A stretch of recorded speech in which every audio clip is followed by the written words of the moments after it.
when we get to the WNBA conversation. So I missed the game.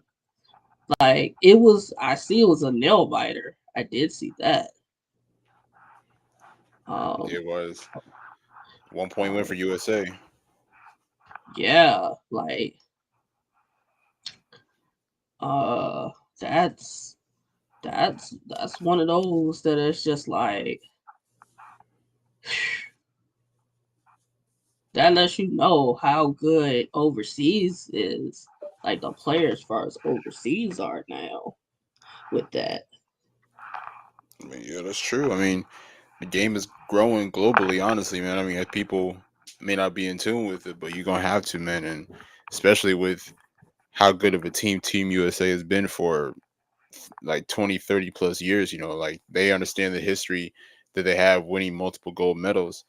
So every team's gonna give them everything that they have, and they've been battle tested throughout all this year. Whether they played Germany, Belgium, Nigeria, and even now against France, I think France was definitely their toughest competitor. I mean, France was up, I believe, 8, 9 points at one point in the game, at one stretch in the game, and it took USA really like at least 3 to 4 minutes into the second half to really find their offense, really find their flow into the game. I mean, and that was where you saw players like Kelsey Plum come in, and provide a spark. You saw Kalia Copper, who had a really big second half in that game. So, you know, even though Cheryl Reeves' lineup adjustments were very questionable at times, I give credit to a Mm-hmm. lot of the players who did step in and who did make a difference. So, and it was a tough matchup. It was a tough battle. Luckily they were able to win by one. Yeah, now I did see that at the end, Gabby Williams had a chance. If her foot wasn't on the line and she like her foot was back a little bit more, she could have tied the game and they would have won the overtime. I did see that. That is just Yeah, like damn. I But mean, Gabby Williams is a WNBA player, so it's like I'm not shocked. I'm not shocked with it. no, I'm not she's a shocked at hooper. all. I mean, Like especially for those who may have seen her in more recent years, where she was playing with Seattle. I mean, she's always been a hooper. yeah, that's why I'm like I think that's the only real like that's the only real competition that USA faced like that really like got them to like break point. Like that is the only competition. But like we're talking about Gabby Williams, one of the best two-way players. One of the best Facts. two-way players as far as WNBA and overseas. So it's like and they also had Maureen Jonas who plays for the New York Liberty. Hmm. So but France went as Gabby Williams went. And she's been the MVP of them throughout this whole Olympics. So it's not really surprising. It's not really surprising that she got them like right there. Like right there. Right, and even before that shot that ended up not being a three, she actually hit a three with like I believe less than 20 seconds left to cut the lead to one. There, USA was up 65-64 after that point. But I mean, overall, Gabby Williams had a really great performance, and I think she was definitely the tone setter and the energizer that France needed. Because I don't think there's no way that they would have ever had a chance to win that game if it wasn't for Gabby Williams, or even be close in that game. So give credit to her. I mean, she's always been a matchup nightmare for a lot of defenders, as far as her length and her skill set. She's always been really good, whether it's putting the ball on the floor, creating for herself and for others, being a great defensive stopper, applying ball pressure, using her length, getting into the passing lanes and everything. So Gabby Williams has always been a hooper. I don't know, excuse me, I don't know what her future looks like with the WNBA because I know there were some issues between her and the league, but if they could find a way to get her back into the league soon, that'll be really, really good because I think her presence in the W has just been really important, especially over the past couple of years. So hopefully she'll be able to come back. But even if not, she's gonna do her thing wherever she plays at. I said that I did get on Twitter and I saw that Angel Reese tweeted at Gabby Williams that she would love to have her come back and play for Chicago. Like Chicago would I'm be a good all destination. for that.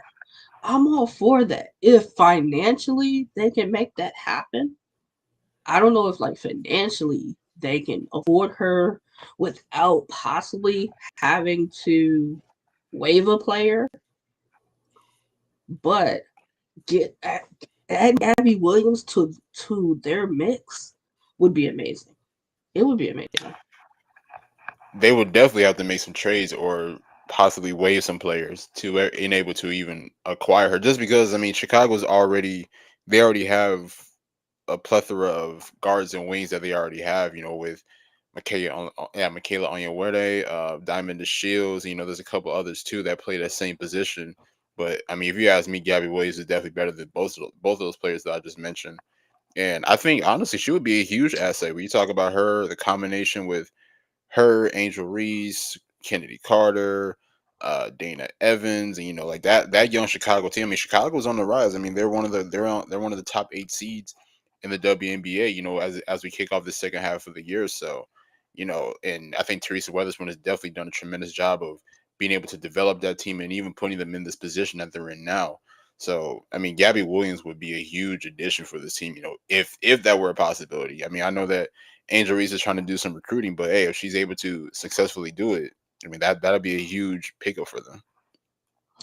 If I'm Teresa Weatherspoon and I look at the Chicago Sky's roster and I'm like, we got to give up somebody, and it's like it got to go based off of like who's not in rotation really right now. Diamond Shields is not really in rotation. Bree Turner's not really in rotation. But Yep. you guys more so would need Bree Turner more because if you talk about bigs, now you have Michaela Onyenwere starting at your three. So it's like she takes that big that you would have brought off the bench, which only leaves Bree Turner off the bench. So it's like you can't really trade her or waive her. And if you're trying to do something far as Diamond the Shields, I would want to return far as Diamond the Shields. Hey, what's up, Jeff? Hey Jay, I'm so Uh, sorry. Like It's it's all been a good. long day. I'll It's all speak to you later. it's all good. We were just talking about Team USA women basically going to the brink and beating France only by 1 point. Um Angel Reese has been online trying to recruit Gabby Williams for the Chicago Sky. Me and Nick were just talking about um, if you're Teresa Weatherspoon and you could potentially get Gabby Williams, um, who do you give up? I was saying Bree Turner, you can't really give up with Michaela on your way now being in your starting five. You need a big off the bench. So, um, Diamond the Shields, if you were to do something far as moving her, I would want to return for her because she's still finding her way back from the Mhm. injuries and stuff, but a healthy Diamond Shields is a great player. I wouldn't just waive her. I would want to find a way that if maybe 3-team trade in a way that Gabby Williams ends up in Chicago, Diamond Shield goes to another team that could use a player, and then however they can make it work with the third team, whether it's like cash compensation. But Gabby Williams just definitely needs to be back in the WNBA on somebody's roster for this second half of the season.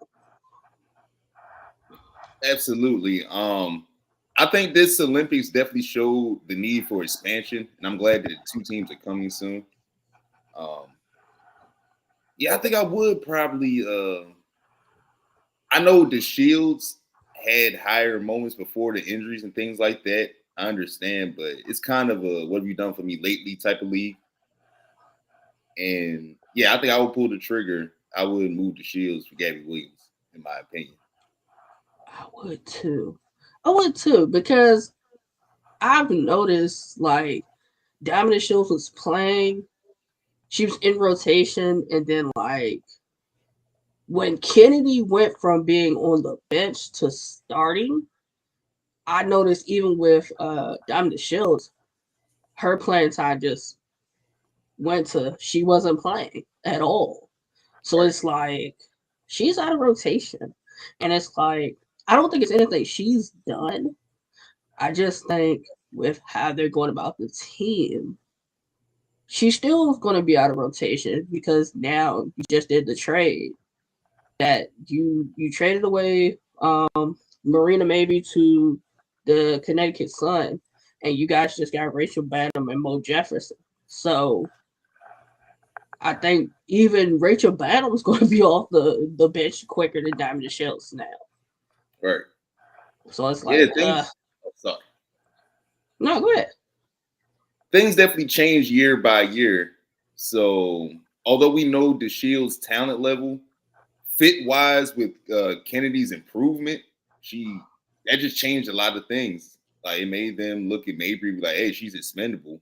Because the way Kennedy and Reese's chemistry, even off the court, you could tell how great they get along. They're about to build something dynamic there. So yeah, I would make the move. I know she's the veteran and everything, but sometimes you have to make a move as far as fit for your current roster. It's no disrespect to her. Like all-star players get traded all the time. So just a part of That's the business. true. That's Yeah, it true. would it But would be it would be a situation where, because I'll be real, I still like Diamond Shields. I think she still has tremendous value, and even though she's gotten inconsistent minutes in Chicago, I feel like in some of the minutes that she has had, especially early in the year, I thought she had some really good moments, especially being able to knock down shots, being able to be great defensively, getting into the passing lane. So she still shows, even despite everything that she's been through, she still has a good amount of value in the league, but it's just all about situation and everything. And Chicago's a young team, so I don't know the exact age average, but I know that they're a very very young team that's looking on the rise. And I mean, the question is Diamond to show somebody that you want to continue to have around for veteran leadership and everything? I mean, that's definitely something that's in question. Or would you want to ship her off to somewhere where she has a better chance at possibly winning a title within the next maybe 3 4 year window? Who knows? So I mean, to me, I think Diamond Shields is still good. I know some people may feel other ways about her, but I still think, even despite everything that she's been through, she has really good value in this league. I agree. I didn't understand Phoenix trading her. I didn't understand it because she played very well for Phoenix I during think the I think they were years. just trying to clear house, honestly, because Phoenix went through a lot over the past couple years. Either obviously with Skylar Diggins Smith and everything. So I think they were just trying to figure out how to pretty much like clean house. And then she ended up leaving. Diamond Shields ended up leaving Phoenix, going to Dallas, and unfortunately never even played a game. And who knows what that could have been like, playing in Dallas next to Enrique, Satu Sabali, and just all the other players. So it's just unfortunate. But I'm glad she's available now in Chicago. Now, could she? Now they're in eighth place. They're in eighth place as far as the playoffs go. Could she prove to be valuable off the bench for the playoffs? I think I so. would doubt. Wait, Ax. You know, Yeah, I definitely believe so. It's I think with this trade, it probably provided her an opportunity. It's been a month since everybody's last played. So maybe Teaspoon looks at her and like, hey, you're the veteran leader to get us through the final hump of the season. We're going to be looking at you. Your role's going to change a little bit. So maybe they are keeping her there for that reason. Maybe they're not even thinking about trading her. So well, yeah. Um, if they can get Gabby Williams, that would be amazing. At this point, I really don't care where Gabby Williams ends up. I just want to see Gabby Williams in WNBA for the last half. It's a lot of teams she can go and take them from like here to here with her being a two-way player. Like she can do it. It's just about what teams have the financial part of it. Because I don't I think are we past trade? I think we're past trade deadline too. I think it's like So August 21st or something like that. I know Christina Williams had posted it a couple hours ago. okay, so if she is choosing to come play in the W, because I know the whole thing was She wasn't going to play in the W and do the Olympics. The Olympics is over now. So will Gabby Williams be in the W? Will Maureen Jonas come and join the Liberty for the second half of the season? Those are like two things to look forward to now. I would love for Marie Johannes to come back. I mean, obviously we saw her production last year, especially helping that team get to the finals last year. And even, I mean, she's just a, like a highly skilled player. And you talk about her just being able to come in and be a good punch offensively, you know, taking the pressure off of whether she's placing lineups next to Courtney Vandersloot or Sabrina Ionescu or even Benaja Laney Hamilton along the wing. You know, she provides tremendous energy. I mean, she even had a good couple games in the finals last year whenever they faced Las Vegas. So that's always been the Liberty's firepower to me. I mean, even outside of like the greatness of Stewie and Sabrina and others, was their second unit. And I think a big reason behind that is Marie Johannes. So now that we talk about the New York Liberty, I feel as though they're a better team with Sabrina at the point. Sabrina at the point has proven to be working, and they're winning these games. Granted that you Benaja Laney Hamilton's been out because she had a minor knee surgery. And Sluty hadn't been with the team because, condolences to her and her family because her mom passed. But going forward, Sluty, I think, should come off the bench for them. Sluty should come off the bench. Let Sabrina continue running the first unit. Let Sluty come off the bench with that second unit, and you don't have to worry about her getting beat by like the faster guards too. Like she's getting cooked by these young guards. Like Sluty got the experience, but it's like she's a liability defensively. And where's Benaja Laney as far as that knee for this second half of the season too? Well, yeah, I definitely agree with you about Vandersloot off the bench. She's 37, I believe, right? Or somewhere in that range. Yeah, like all-time great point guard. No disrespect to her at all, but sometimes it's better to go younger, especially on the defensive end, like you alluded to earlier. So I think she'll be cool with accepting the backup role. Like she could set the offense up. It'll be no drop off as far as second unit's concerned. Yeah, I would stick with Sabrina in the starting lineup for sure. And knee surgery is very concerning. It's just the recovery time mid-season. I'm a little concerned about that. But the Liberty are very, very elite. They still have talent. They have like a next woman up mentality. Like they'll still win despite injuries and people in and out the lineup. I don't know, but I agree with you. Vandersloot, when she comes back, should be off the bench running the second unit. I just think it'll flow better. You don't change what's broken, in my opinion. I agree with that 1,000%. Honestly, I mean, even though Sloot is still one of the best passers in the league, I think her being in the second unit does help. But I think her sliding to the second unit and then you allow Sabrina to be the starting point guard. I think it maximizes Sabrina's game as a scorer and as a playmaker. And I mean, I think that we saw a lot of that. Even when Sloot was hurt and she missed about a month or so. And that was why Sabrina was one of the top players of the month a couple of times because, she was able to show that combination of the scoring and the playmaking. So I think that's going to be really big for New York. And I think that, she's been able to connect well. Sabrina has at least, with Jonquel in the pick and roll, with Stewie on pick and pops and also pick and rolls as well. And just being able to maximize the other players around her. So, like I said, I love Sloot. I still think that Sloot has tremendous value, but I do think she's probably better off coming off the bench and being in the second unit for New York. I agree.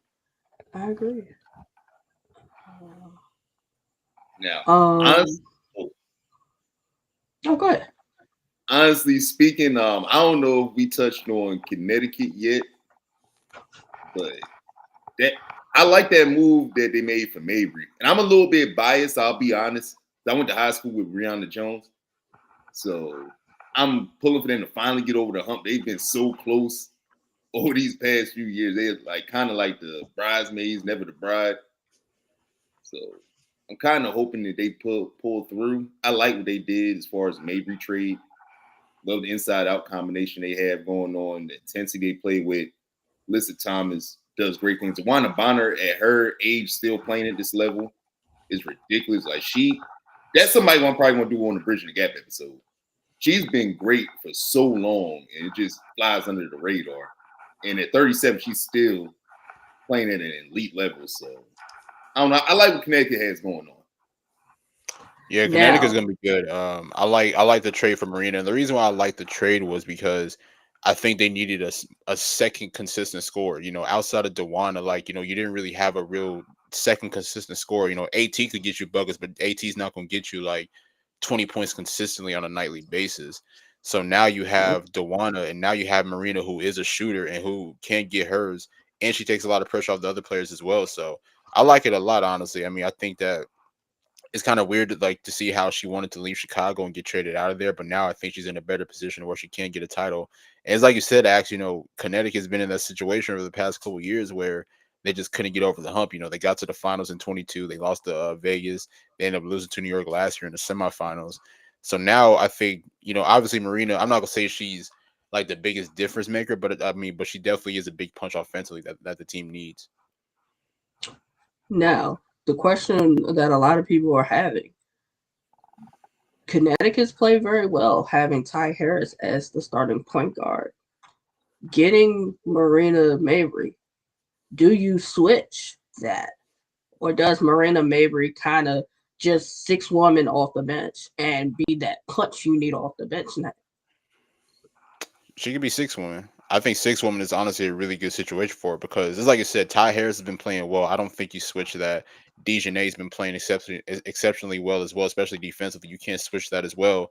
And Marina, she's been a sixth player before. I mean, even those years in Dallas, she was sixth player, and I thought she played really well coming off the bench for them. So I know that it's a like a smaller role compared to what she was in Chicago, but that's what happens when you're a part of a winning organization now. Connecticut is a contender, and they already have what's working. So if you're Marina, you got to do whatever's necessary to be able to make that sacrifice and then make it work. So I think she's probably better off coming off the bench now. She can be in closing lineups, depending on how she plays, and you can have those closing lineups or even a small ball lineup where you can have her, Ty, Dejanay, Dewana, and AT, depending on what Stephanie White goes with. But as far as starting the game, I don't think Marina maybe will be a starter, but definitely be a part of that closing lineup, being a big punch offensively. I just think due to this being a midseason trade and them not really having a lot of time to gel and probably having not a lot of practice time, I think she'd be better off the bench in the 6 woman role. Maybe next year with a full off season, that changes. But as of right now, I would have her as a scoring punch off the bench. And like Nick alluded to, she could be in closing lineups depending how well she's playing. It's just situational, but this is definitely a boost. It's a beneficial trade for both teams, I believe. And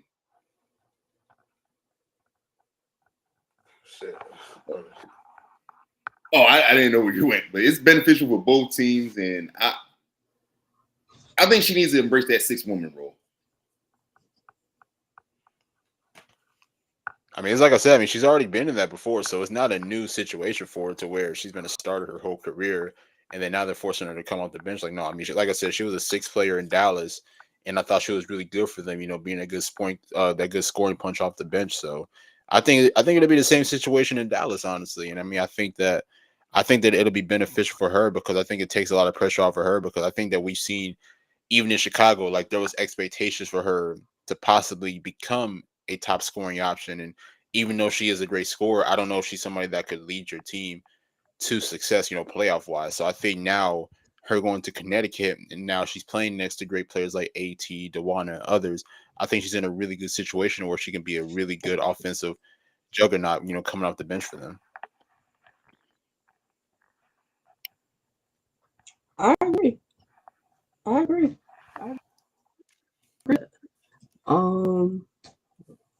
Trying to make sure the stream is working. Trying to make sure the stream is working.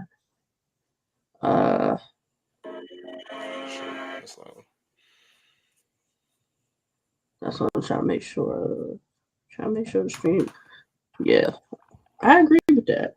Now, let's talk WNBA awards. Starting with MVP,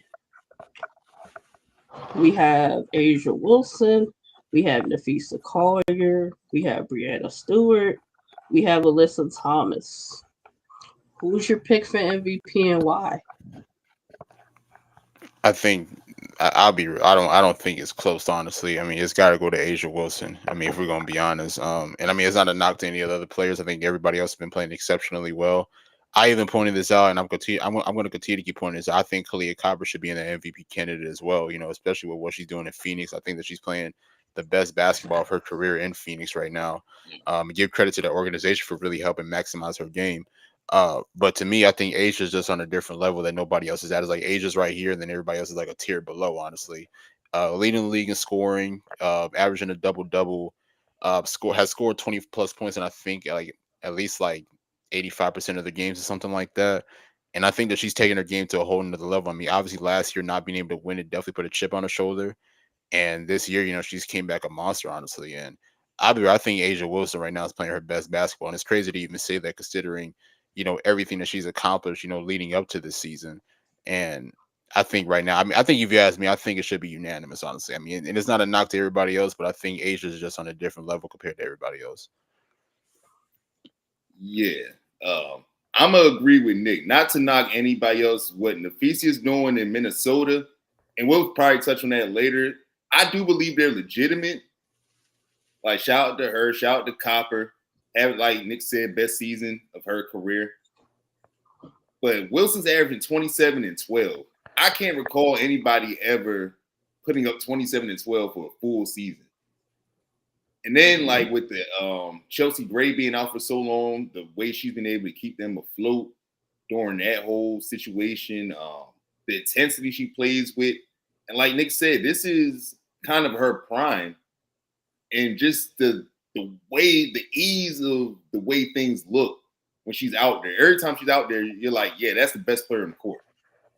And it's just energy she's playing with this year is just different. She's always been great, but it's looking like I'm the best one out here. Y'all going to feel it. Y'all going to see it every single night. And it's the level she's playing at. This is one of the best seasons ever. Like, as far as just overall, like individual season wise, I can't recall too many seasons that's been better than what she's doing so far. But yeah, shout out to Asia Wilson. But it's been a lot of great players this year. I don't want to diminish anybody else, but just MVP wise, I just think putting up a historical season that puts you in unanimous toss, in my opinion. Yep. Asia Wilson's on pace to average more than 25 points per game in a season. Only other person that's done this is Diana Taurasi, averaging 25.3 points in 2006. She's averaging 27 points on 51.7% shooting. And she's averaging more than 10 rebounds a game. So Asia Wilson being a guaranteed double-double every night. And it's just like, she's just out there just making it look easy. She's getting beat up, double team, triple team. And it's just like, she's making it look easy. She's making it look easy. A lot of other players are having great seasons. But Asia Wilson just, what she's doing stands out amongst the rest. So I think, yeah, like we said, unanimous decision, Asia Wilson for an MVP. And you know what's crazy though, Jay? What? The fact that when she's trying to add a 3-pointer to this too. Like, you're already unstoppable. Why are you trying to add a 3 too? Asia add a 3-pointer to her, a consistent 3-pointer to her game. It's over. It's over. Like, she's already dominant. It's really over if she adds a consistent 3. Nothing you could do. Like, she's unstoppable now. So it's like that, add that 3, and it's just like, All right, I'm gonna put my hand up to try to guard her, but 9 times out of 10, she's still gonna make it over me. Right. Just cheat code. She is. Rookie of the year. Now, Rookie of the Year, we know it's about to be political, controversial. It's going to be one of those conversations that never ends. We have Angel Reese and we have Caitlin Clark. Angel Reese is averaging 13.2 points, 11.8 boards. She has the most consecutive double-doubles than anyone in the WNBA history. Caitlin Clark's averaging 16 points, 7 assists, 2.7 three-point shots. She ranks second in steals, fourth in rebounds, leads the league with 5.6 turnovers per game, though. If you had to make a pick for your Rookie of the Year, who would it be and why? I'll let you go first, Zach. Okay, so just to start this off with a disclaimer, I like both Caitlin Clark and Angel Reese. I am a fan of both of them. What they both have done is amazing. They both have changed this sport for the better. So just starting off with that disclaimer. I have a bias because I'm from Maryland, and so is Angel Reese. Like, I support any basketball player from Maryland. So, but with that being said, Caitlin Clark, the level she's playing at, the way Indiana has improved so much, I got to go with her for Rookie of the Year. The assists, the pace of play, just the way she elevated her teammates. Now that they figured out their chemistry and rhythm, you're starting to notice they were putting together a lot of wins before the break. And you could tell the pace of play was just different from I think it was when they were playing Atlanta. I was just watching that game like, man, she's really controlling the entire pace, and Atlanta looked a little fatigued trying to keep up. So I think she's changing the game for the better. Her fans are 0 out of 10. Would not recommend, because I dropped the Bridging the Gap video, and they were like, we don't want no history lesson. We came here to watch Caitlin. Like, get out of here. I'm like, man, like, that's the discourse. Like, what's going on? But welcome to the club. She has the worst fan base ever. Like, she's a great player, but her fan base is the worst. The worst. But yeah, like, she's doing great. But I don't want to diminish what Angel's done. Angel is a generational rebounder. Like, I haven't seen a rebounder this good, in my opinion. She might be maybe Yolanda Griffith. Outside of her, like, I can't think of another rebounder that used their positioning as well. I'll give you one. I'll say Sylvia Fowles as well. I was gonna say Sylvia Fowles, Rebecca Bronson. Yeah. Sylvia Fowles, Rebecca Bronson. Y'all right. I don't know. I think Reese's motor is a little different though. But you gotta take into consideration her frame body wise is slimmer than all of them. So just wait till she really hits the weight room. Right. I said that. I said she needs to go get in the lab with a Tina Thompson, or a if she even though like she got Ty. She got Ty on her bench. She has Ty Young on her bench as assistant coach. Ty can help. And Ty's cool with like a lot of WNBA players and legends. So Ty can probably hook that up for Tina Thompson. Like, because Tina Thompson 3-point like scores at all three levels. And I think Angel, with some help, she can do it. It ain't gonna be in the next two years probably, but Angel's got to diversify her game. She has no post game as of now, but I think she can get there. Caitlin Clark. She's like, I've had a lot to say about both players this year, And the Caitlyn Hive has definitely attacked me on Twitter. Anytime I tweet something about Caitlin Clark, and most of the time I'll be having a conversation with somebody else and responding, and they attack me because I said that Caitlin Clark won't be the sole reason why they make the playoffs, which is a correct statement. So as in only, which people missed. I said so as in only. Yes, she may be the biggest reason, but AB has stepped her game up. Kelsey Mitchell's always been a bucket. Um, Melissa's played better. So yes, Caitlyn has helped in a lot of ways, but it's like she got help. If she was so great as everybody wants to say, and I don't have a problem with people wanting to say she's a GOAT. That's your opinion. I want to dispute your opinion.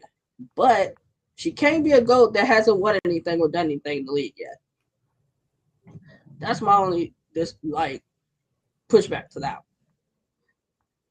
She's made her team better, yes. Has Angel Reese done the same thing for the Chicago Sky? Yes. But when you talk about individual stats, because that's what this is based off of, Caitlin Clark's stats, she has a stat basically for like everything. Whereas like Angel's stats are only in like points, rebounds, and blocks for the most part. So we can, and I praise Angel for having that dog in her and the double doubles, but I know it's a stats thing. It's a stats thing when it comes down to the award. And if it's solely based off the stats, Caitlin Clark would beat her out with that. Caitlin Clark would beat her out, and I couldn't be mad at that. But it doesn't diminish everything that Angel's done. But you already know, as soon as it gets announced, Twitter is going to have a field day. They're going to have a field day. No sooner as it's announced. I would love for Angel to win Rookie of the Year, but we know it's a stats thing. And stats wise, Angel, Caitlyn does a little bit more than the stat sheet. So Caitlyn would statistically win Rookie of the Year. I'm rocking with Angel, man. I've been rocking with Angel all year. I'm gonna stick with my pick, man. I mean, people can go based off of stats, but I mean, honestly, I mean, when you even look at stats, like it's not even too far off. Like I think Caitlin's averaging like 17 a game, and Angel's averaging like 13 a game, and I think they're both kind of shooting around the same percentage as well. Even though Angel Reese does not have like a full offensive game, but I mean, she's still being able to shoot, at the percentage that she does. Now, look, I mean, I definitely agree with a lot of people. I think that she could finish a lot better at the rim, but I think that also comes with her getting in the weight room and her just being able to overcome the physicality of other players that she's matched up against, like whether it's Alyssa Thomas, Asia Wilson, Stewie, or whatever big that she's faced up against. But to me, it goes beyond stats to me, and that's why I've been picking Angel all years, because a lot of people didn't see Chicago in the situation where where they are a playoff seed right now. This was definitely supposed to be a rebuilding year, especially after losing Kalia Copper. You got 2 first round picks. You use the first one with Camilla, then you use the second one with Angel, and I think Angel's been to me, she's been one of the biggest factors behind why Chicago has been good this year. Her and Kennedy Carter, if you ask me. Obviously, like Ax said, she's a tremendous rebounder. One thing that she's going to do is she's going to crash the boards, and I think that I'll be real, she could probably go down as the best rebounder of all time when it's all said and done. Personally, honestly, I mean, we'll just have to see how everything else goes. But and it's not a knock to Caitlyn either, because I'm a fan of Caitlyn, and I love seeing her compete and do what she does on a nightly basis. I mean, hell, even in the last game before the break when they faced Dallas, she had 19 assists, which is the most in WNBA history, which is crazy. So both players, both Angel Reese and Caitlin Clark, have been doing some historic things in year one. I mean, Angel has the record for most double doubles consecutively, so they've both been doing some historic things, in year one. So if Caitlyn wins it, I'm not gonna be mad about it. I'm not gonna like boo hoo about it. But to me, I've been rocking with Angel all year, and I'm gonna stick with that pick. Like I would, I'm in the same boat with you. I've been told like the main thing with Twitter was, oh, you're talking about Caitlin Clark. She's not this. She's not that. But we don't say you criticize anybody else. That's what I say. People do not go and read tweets. Y'all just wait for me to say Caitlin Clark's name and hop on a tweet. I've been criticizing Angel Reese this year too. I've talked about damn near all the rookies when they played. Angel Reese has no post game. She has no post game. And everybody knew it coming into the league. And that's why she had been working on it. Angel Reese has had an amazing year. Amazing year. Do I think if Angel Reese didn't play to the level that she's playing, that the Chicago Sky would be the eighth seed right now? No. No. No. You can see her elevate her teammates too. That's one thing that Kennedy Carter playing. Kennedy Carter's averaging what 17 now. She went from being on the bench to starting. That's the confidence that Teaspoon and Angel have given Kennedy Carter. Yeah, for sure. Like you can see the leadership like just oozing through Angel. That's why, like Nick has said, it's deeper than the box score, it's deeper than the stats. You just see the difference in the leader that she is and how the veterans are rallying around a 22-year-old. So that stands out to me as well. She do gotta get in that lab though with Tina. That's a great call. Like she needs better touch around the rim, more. She's taking more mid-range shots as the years going on. If she continues to do that, the straight up as a Maryland person, like everybody from Maryland has mid-range shot. I don't know what happened with her, but like literally every single player, men or women, has a mid-range jumper from Maryland. That's what they preach to us. Well, the only person who doesn't have it is Alyssa Thomas. Alyssa Thomas doesn't have a mid-range because the torn labrums. And she from Harrisburg, Pennsylvania. Like, but so I mean, hey, we still gonna claim her. She played in Maryland, so we gonna claim her too. All right, that's true. That's true. So, but I mean, like, Angel could be so much if she just gets in the lab with one of these WNBA greats. Tina, Lisa, Rebecca, Seal. Like, if she can get one of these WNBA greats to get in the lab with, watch what Angel can become. Like, you're seeing like gradually the mid range. She's stepping out a little bit toward the three now. So like you can see she's working. It ain't fully there yet, but it's there. Mm-hmm. So you pick Caitlin, you pick Angel. Tiebreaker. Look, I would love for Angel to be the rookie of the year, but we all know they're not gonna let that happen. We know they're not gonna let that happen. Because you know the backlash that will come with that if Angel won Rookie of the Year. The backlash. So it's like, Angel, you got my pick. But I would, if we're going strictly statistically, Caitlin Clark will win. But I love what Angel's been doing. So I'm going Angel. I'm going Angel. But whoever wins. I'm not going to be mad at it. Coach of the Year. Cheryl Reeves, Noelle Quinn, Sandy Brondello. Who will be your coach of the year?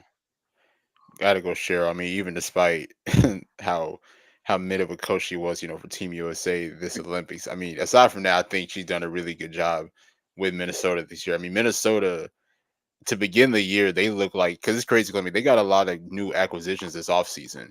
And from the first couple of games when they played Seattle, like they look like they've been playing together for at least like 5 to 10 years. Like the chemistry is just top tier when you talk about obviously Fee leading the way, but then you got veteran players like Natisha Heidemann and Courtney Williams and Kayla McBride and a few others as well. You know, obviously Diamond Miller, I think, is making her way back. I believe Dorka Juhas as well.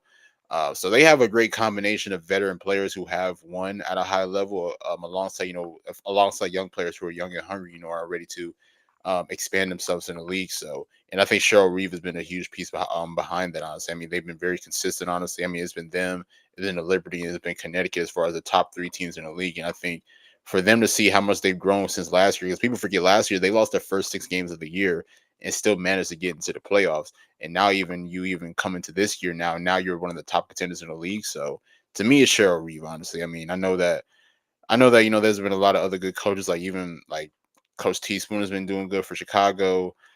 Becky Hammond, I know that Las Vegas got off to an up and down start, but they were able to find themselves, right before the break. But I think consistently all year has been Cheryl Reeve as Coach of the Year.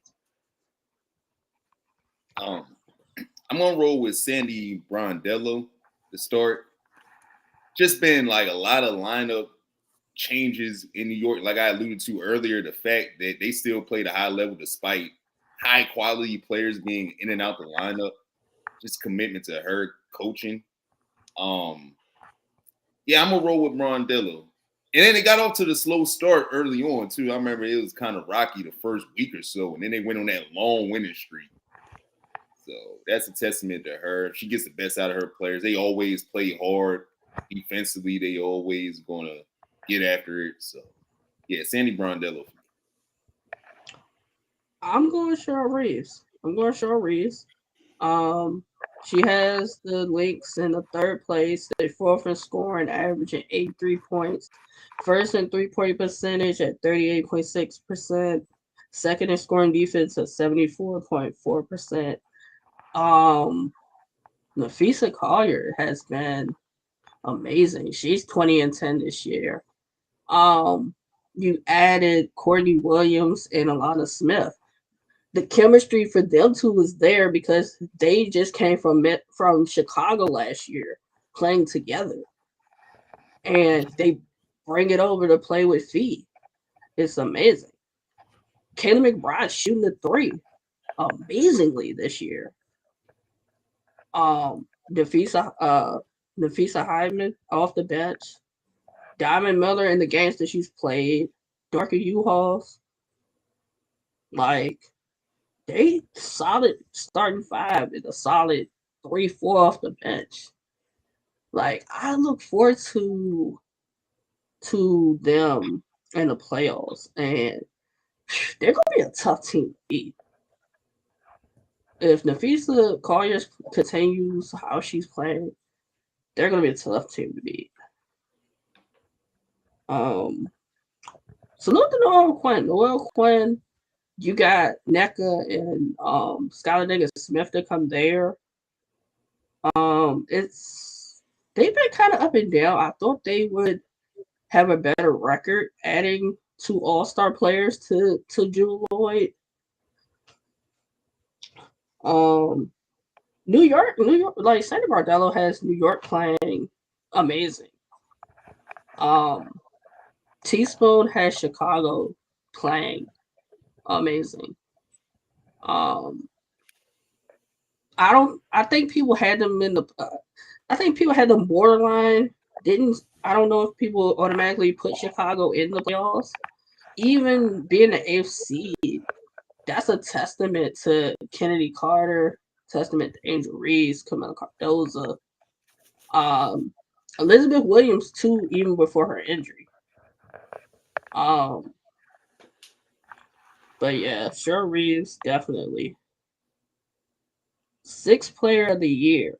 You have Kennedy Carter, Tiffany Hayes, Timmy Fimbale for 6th player of the year.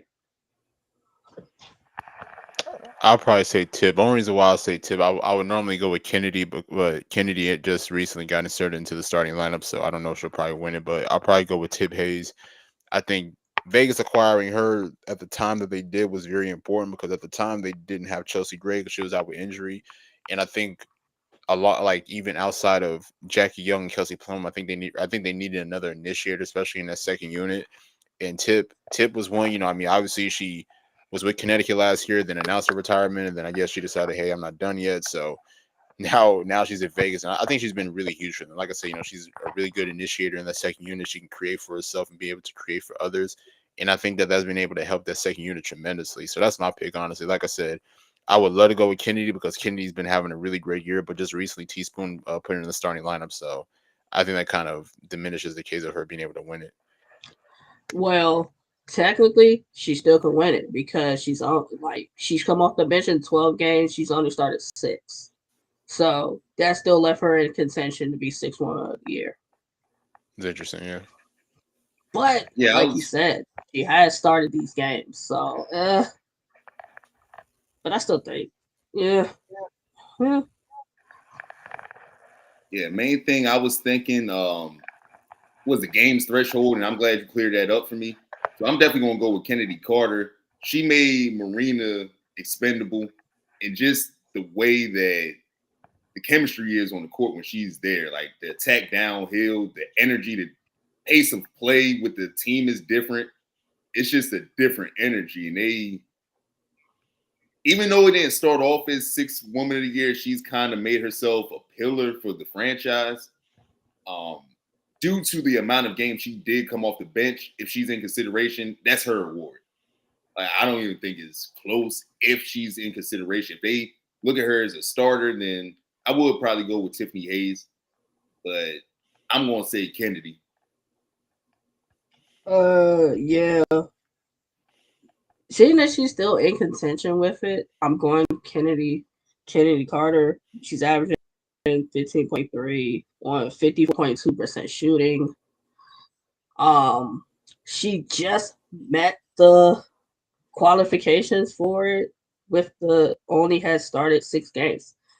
Luckily, if they would have had one more game going into All Star, she would not be available. She wouldn't be able to qualify. 12 coming off the bench versus 6 starting. So that's the only way she's in contention. Tiffany Hayes played amazingly in the games that she started. She's going to be a valuable piece to the Aces when the playoffs come. I think she could be more valuable off the bench for them than Alicia Clark in some instances. You know, Alicia Clark's great defensively, but Tiffany Hayes can kind of do both. So if Kennedy wasn't in contention, Tiffany Hayes would definitely have my pick. But Kennedy Carter, definitely 6-1 of the year. Defensive Player of the Year, Nafisa Collier, Asia Wilson, Ezzie McGregor, Alyssa Thomas. I'm gonna go Asia. I think Asia has a chance to win it 3 years in a row, and I think that she just continues to take strides defensively. And I think honestly, what she was able to do today for Team USA was kind of an indication of that. You know, being a great shot blocker, a great help defender. Even there was a couple times, you know, even the season in the Olympics where she became more active in the passing lane. So I think Asia just brings a difference, like a different level of intensity defensively, and obviously that helps her as a player, but also helps the Aces as a whole. So the Asia will probably be my pick. I mean, I'll be right. I mean, there's a lot of great defenders as well. Like I think a player like Dejanay Carrington should be in that conversation as well. You know, I think that she's been an elite perimeter defender. You know, and a great ball pressure defender as well. So, but if you ask me, I think Asia's going to win it for a third straight year. Yeah, might have to concur, and I do agree with you about Dejanay. There's a lot of great perimeter defenders in the league. So that's the thing. As far as like the NBA side, a lot of people kind of look like, hey, which one's more impactful, the perimeter or the interior? Jay, what do you think? You feel like perimeter defense is more important in the W or interior? It really depends. See, Asia's kind of got to be everything for them, far as when you go to the post, because she has Kia Stokes, but Kia Stokes is not threatening defensively. She's not. So Asia's gotta. You're talking about Asia's gotta go score. then come back on the other end and defend. Connecticut, Dejanay is a stopper as far as like perimeter. You got AT in the middle. You got AT in the post. That's like going into a brick wall. So it's like, it really depends on the team. It depends on the team. But Asia's kind of like Asia and her defending has been amazing. We're not just talking about the blocks. She's changed a lot of teams' game plans defensively just with how she's just been playing. So, I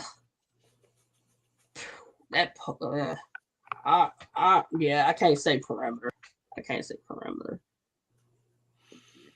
Yeah, I feel comfortable with Asia Wilson winning for the third time. As I said earlier, just the impact she has on both ends, where she can control the game on both ends. It's just already adding to an all-time great resume. So just add that award to it. Well, yeah. Hold on for 1 second. Let me do this real quick.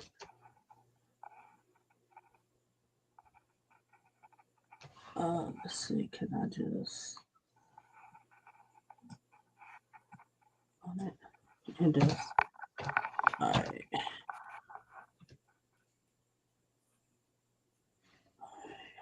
Let's see. All right. Do y'all believe in Seattle and Minnesota playoff wise, or you think their inexperience is going to like be too much for this moment?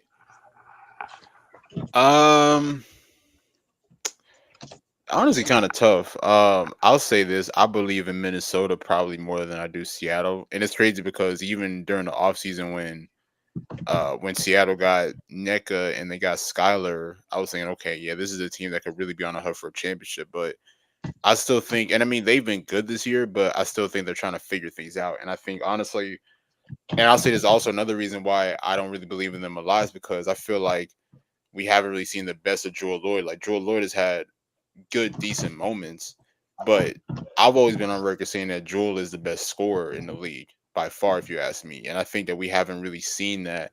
And maybe it's maybe she's still trying to become adjusted to being a number one option for a playoff team. So maybe that's something that she's still trying to get herself accustomed to. But I think Seattle might need another year. Honestly, I think this year is just them trying to figure themselves out, them trying to build that camaraderie as a team. But I think next year they'll definitely be better than what they are this year. But as far as for Minnesota, I know that they are inexperienced when it comes to like having a deep playoff run, but they do also have players who have been in great playoff situations. Like for instance, like Courtney Williams when she was with Connecticut, she got to the finals with them in 2019. All right, excuse me, even in 2022 as well. Excuse me. Caitlin McBride has been in high pressure playoff moments. The list goes on as well. So to me, I'm really confident in Minnesota. I'm not saying that they'll win a championship or anything, but I do believe that they can possibly make some things happen, honestly, in the playoffs. And I think that they will. Whoever they do face in the playoff series, I think that they're going to give them a run for their money. I, I thought Seattle would play better. Jewel getting Skylar Diggins Smith and getting Neka Bumake. Like, I thought they would play better. Like, the chemistry just still seems off with them. It's more so still like give Jewel the ball, that Jewel shoot the ball, and everybody else is kind of like watching in a sense. That it's just like I thought Skylar Diggins Smith numbers would be better. A surprise, well, not really a surprise because we saw it last year. Jordan Horston being in the starting lineup has made a world of difference for them. I don't know. The chemistry is not there right now, but I think by the time playoffs come, it could come together. I think it could come together. Okay. I I'm hope gonna it be comes honest. together. I'm gonna be honest. I want Indiana and Chicago to hold on to the 7-8 seeds. I know like Atlanta and Dallas and Phoenix kind of got an outside chance of getting in, but I don't know if I want to see any of those teams over the last two that's in there currently. That's just me personally. I'm with you there. I think it'd be really interesting to see both Chicago and Indiana in the playoffs. I mean, I definitely believe that Indiana has a really high chance, especially with the talent that they have. Chicago, they're just going to have to figure out a way to really hold on to that 8 seed and possibly land to the 7 seed. Who knows? But I'll be real. Also, another thing. I mean, Indiana's schedule is not the easiest either. I mean, I know they got to face like Vegas another 2 times. They got to face New York a couple more times too. So I mean, their schedule, like like to end the year is going to be really tough. So if it's going to really show where the team can be at once the playoffs start.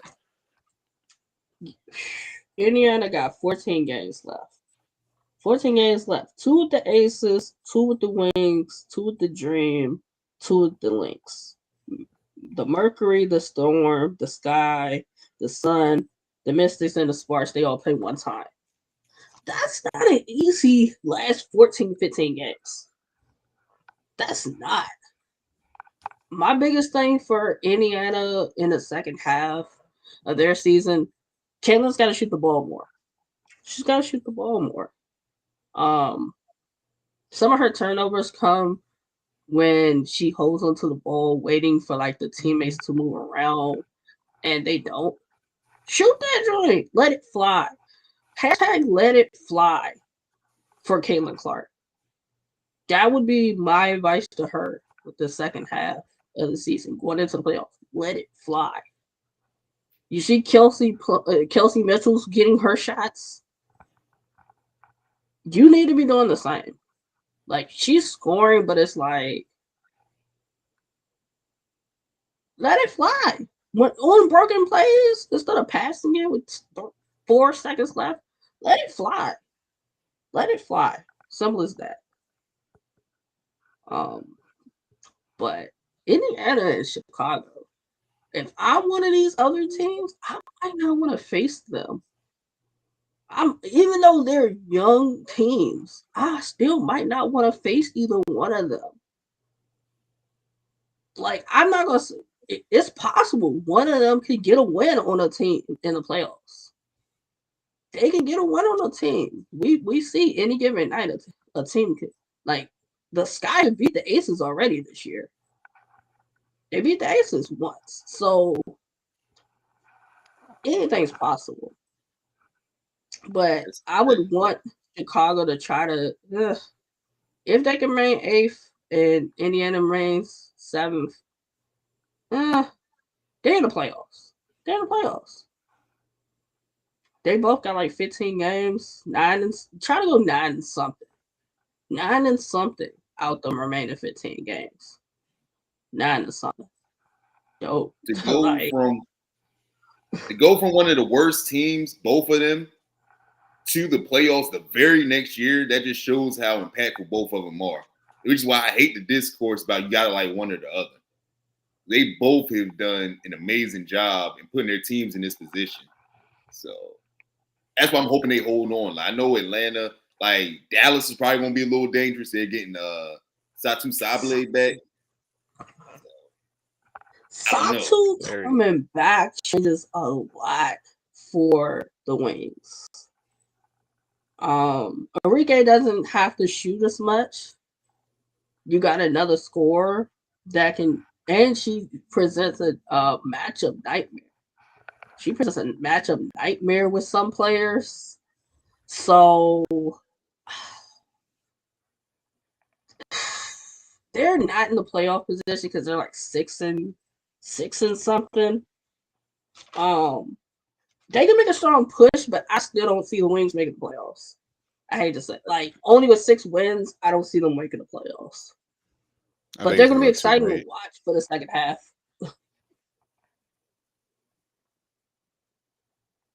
Our last category, most improved player, Dejanay Carrington, Alana Smith, Kennedy Carter, and I have one more to add to that. Now, Kalia Kappa could be in this category because what she's doing this season. I would add Clea Copper to this category too. I personally have another player that you didn't mention. I'll add too, De'Erica Hamby in LA. I think that Mm. De'Erica has done really, I really agree. good. I mean, honestly, I mean, I don't, I kind of got her stats memorized in a way. So she averaged like 9 points last year. Now she's averaging around like 20 points last year, or excuse me, this year. So she's got like an 11-point difference in scoring from last year compared to this year. And I think that she's definitely taking her game to another level. And I know that the Sparks haven't really been as successful this year, but De'Erica's been a huge factor behind a little bit of their success. You know, being a great scorer, ball handler in certain times of the game. She can play with her back to the basket. She can face up. She can space the floor. She can screen really well, playing the pick and roll, rebound really well. So she's done a lot of things, and I think this year's been really good for her because she's been able to expand her game. And honestly, people forget even last year, De'Erica pretty much played the whole year after just giving birth to her son. Like probably like a month or two before.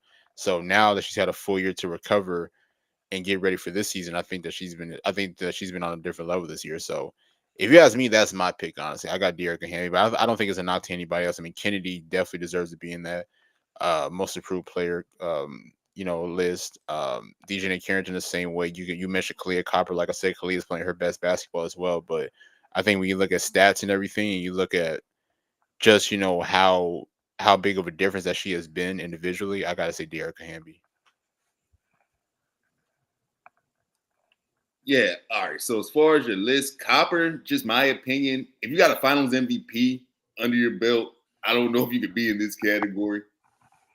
But I see what you're saying. But Yeah.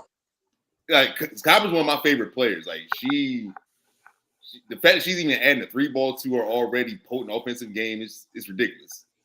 But I see what you're saying. Hamby is a good candidate. Carrington improved her offensive game so much this season. She's always been a great defender, but like her confidence offensively this season, you can see a major difference. Um, yeah, I'm gonna have to say Hamby because when Hamby was on the Aces, she was a great player, but she kind of looked like a role player. I didn't know she was a 20-point per game scorer.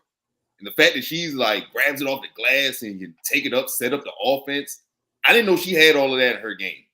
So when I'm watching some Sparks games, I'm like, wow, like she's really the offensive hub. And people are ignoring it because they have a young team. Shout out to Rakia Jackson. She don't get mentioned enough in these rookie talks. Like she's an amazing player. She needs a little bit more shine. But yeah, the way once they get the right pieces around Hamby, she's looking like a official building block that's versatile inside and outside. So I didn't know she had all of that in her.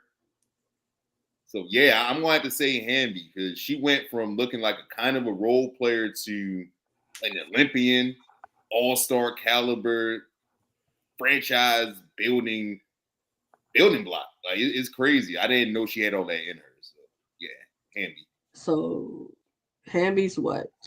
She's WNBA champ, 2 time 6 women of the year, an all-star, and you talking about she played behind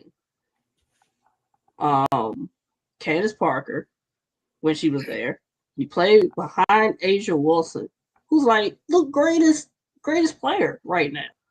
And it's like you saw glimpses of De'Erica Hamby's greatness. And it's like a lot of people thought we wouldn't talk about De'Erica Hamby once she left the Aces with her situation that she had. But I said her going to another team would open up a chance for everybody to see how great of a player she really is. And she's done just that. Olympian this year with the 3v3, averaging 20 and 10. And she has the young players around her up in their game. So I can see I I see the going for De'Erica Ham. I see it. But DJ Carrington came out first game of the season, put the clamps on Caitlin Clark. Put the clamps on Caitlin Clark. The hype and everything around Caitlin Clark Like, people did not want to talk about Dejanay and her defense that she played on Caitlin Clark. And she's played on Caitlin Clark in their matchups and against other great players.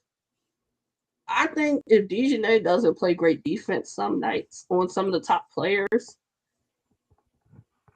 Connecticut's a good team, but they may not win some of these games.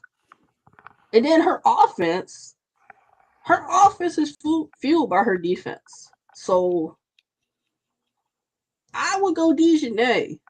I would go Dejanay 1A and, and Dearica Hamby 1B. It really just depends. Because Dejanay's affecting both ends. And Dearica Hamby is more so affecting.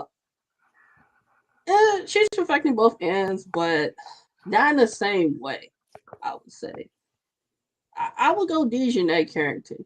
Like, and if she didn't win it and Dearica won it, I still wouldn't be mad.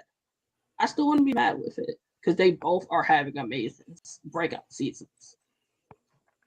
Last note about Dearica, every time they play the Aces, she sees red. She be trying to drop off like 30 and 15 every Like time MVP. they play. Because she wants to remind them, like, y'all said I was nothing. You guys made it seem like I was nothing. I was pregnant and playing. And you guys traded me because I was pregnant.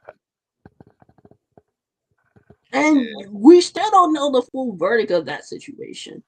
We don't. Yeah, it's an open lawsuit right now. Like, it's real beef with that situation. So that lets you know that something occurred that is still going on. And if you notice during this, none of the players came to Dearica Hamby's defense. But you guys were teammates with Dearica Hamby, but nobody came to her defense. Not one of them. Especially Sid. So that lets you Sid got a comment for everything. She on there joking, talking about Gabby Williams right now. Like, she been on there joking about Gabby Williams right now. Like, but y'all were very quiet as far as that. So if I'm Dearica Hamby, yes, I go and I spank y'all every time I play you. I'm going for 30 and 10 every time I play y'all. You're gonna remember me. That's how she's playing. I'm not mad at it. Right. I'm not mad at it. Are the Aces your pick for to win the championship? Who's your pick for the championship this year? Like, who's the matchup? Who's your pick? Who has the hardest road to win a ring this year? My assumption is, well, I don't know. I think there's a high chance we'll probably get Aces Liberty Part 2 once again. And I think the Aces are going to win now. Because I think the Aces, I mean, it's like I said earlier, I know that they got off to a up and down start. They started out like 6-6 through the first 12 games. But then once Chelsea Gray came back, I mean, that was the big difference right there, is that they missed their point guard, or point guard is what they like to call her. And the offense is just flowing so much better with her as the primary ball handler. You know, she's able to put players in the right positions. You know, she's able to allow them to shoot at a really high clip. And I think that, you know, I think Chelsea Gray plays a huge role in that. And her absence was really felt. Her absence was really, really felt amongst the team. But now that she's healthy now, and now that she's back into the lineup, and, you know, she's playing well, she's finally back in the groove of things, as we saw with Team USA. So now the second half of the year, I expect Vegas to be just as dominant as they were, you know, to end the first half of the year. And to me, you know, they'll be that next team, or the first team that has won 3 straight since the Comets did, you know, in the late 90s. So I think you have it, man. I really have a high chance in the Aces 3-peating this year. On a side note, we gotta have on another episode, we gotta have a discussion about which dynasty will win out of Houston, Minnesota, and this current Aces team. Like, fantasy matchup. Good debate. We wanted to do that one time. Yeah, that definitely could be a conversation. That could be a But conversation. We could definitely do that. as far as Um, this year is concerned, yeah, I'm rolling with the champions until somebody knocks them off. I do think New York matches up very well with them. I think Connecticut with this Mabry trade is going to be in that tier as well. I really think it's just those three teams that'll be competing. Anybody else makes it, I would be kind of surprised. But yeah, like those are the three teams I feel like are above everybody else. And I'm pulling for Connecticut just because of Bree Jones. I'm gonna be honest. Like she went at the same high school as me, so I'm pulling for them to finally get through. for Connecticut to make it, they would have to be New York. They would have to be New York, and it's not that it can't be done either. Like it's possible. I think everybody healthy. Dejanay playing at the way that she's playing right now. You didn't have that last year, so Right. uh, Depends how this trade works. That's what it hinges on. Like Mabry comes in and she just blows up the chemistry, and then they start like losing a little bit. And it's like, but if she comes in and fits in seamlessly and embraces whatever role they give her, and they still play at a high level, then I think that might push them over New York, especially with Lainey Hamilton's knee surgery. Like that's being up in the air. I'm like, I don't know. I think they can get him out of here. but the way that who pissed Sabrina off? That's what I need to know. Sabrina's been playing amazing. Somebody pissed her off, and I like it. And I need to continue for the last part of the season into playoffs. I need it. Like she can be hot and cold, but she's on one right now. Like, I gotta agree. It's probably gonna be New York and the Aces again. Um, and I would go to Aces. Aces for a three-peat. Unless Sabrina's bombing how she's been bombing, and like Stewie and JJ can like Stewie, you know who's gonna get hers. JJ, it can be hit or miss with JJ. Yes. She tries to be dominant a lot, and sometimes it gets her in foul trouble. So, but I would go to Aces. I would love for Connecticut to be able to get to a point and beat New York. Um, I wouldn't be like if that were to happen. I wouldn't be surprised. I wouldn't be surprised because if New York doesn't have Laney Hamilton, like Benaja Laney Hamilton, who normally guards everything's best player, who steps up in that spot? Caleb Thornton, yeah, but Kennedy Burt, so I would be. I think it's gonna. Yeah, I'm gonna. Yeah, Aces with a 3-peat. So Asia's just too dominant right now. So I see that's how that's gonna probably play out.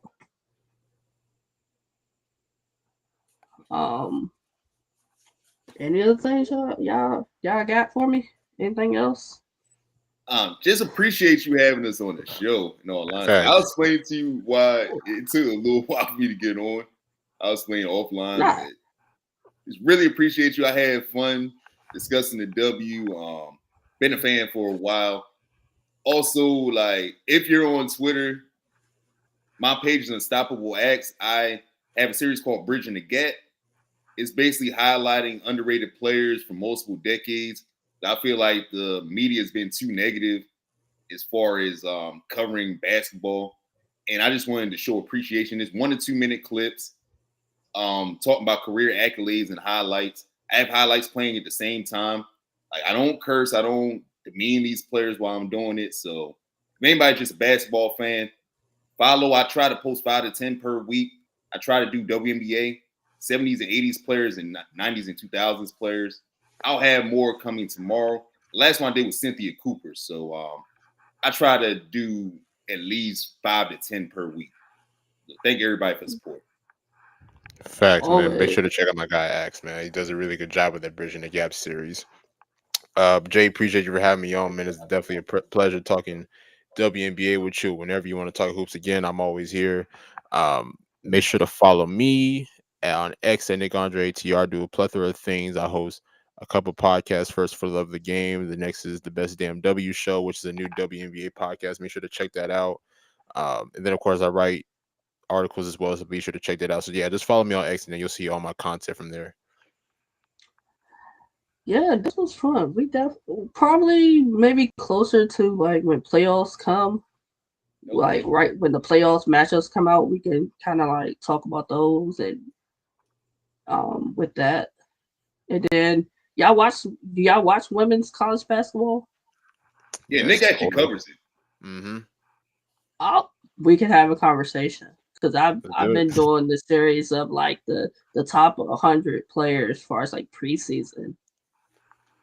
I'm going to cover probably the next day or two the top 20. Top 20, I think, yeah, top 20, top 10 players as far as going into the preseason for women's college basketball.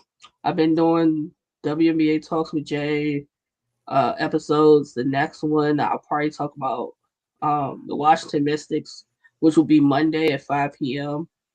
Live on Twitter, live on Twitch, live on YouTube. YouTube Talks with Jay, Twitch Talks with Jay 0. Twitter Eccentric Soul altogether. So catch it on one of those platforms. And salute to you, Jeff and Nick. I'll definitely DM y'all about another time we can get up and do something. Oh yeah, for Appreciate sure. Facts. Appreciate y'all. All All right. right. Yeah,